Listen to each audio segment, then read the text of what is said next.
არიან ადამიანები, ვისაც მთელი ცხოვრება ერევათ მარცხენა და მარჯვენა, ან კენტი და ლუწი. ბევრს ცხვენია და ამას არ აღიარებს, თუმცა წარმოიდგინეთ, საკმაოდ გავრცელებული მოვლენაა და სასირცხვილო ამაში არაფერია. ეს არ არის არც დაავადება, არც სინდრომი, თუმცა მსოფლიო მოსახლეობის 2% ამას განიცდის. თუ ეს თქვენთვის საგანგაშო მიზეზია, არსებობს რამდენიმე მიმართულება, რასაც მიაწერენ ამ ფაქტს. პირველი, ტვინის სივრცითი ორიენტაციის თავისებურება.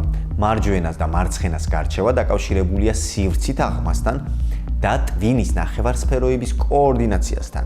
მეორე, დისლექსია და მსგავსი ნეიროგანვითარებითი თავისებურებები, მაგალითად, დისლექსიის მქონე ადამიანებში ხშირად ფიქსირდება მარჯვენა-მარცხენის დაბნევა. მესამე, სტრესი ან სწრაფი რეაგირების საჭიროება, როცა ადამიანს სწრაფად სთხოვენ გადაწყვეტილების მიღებას.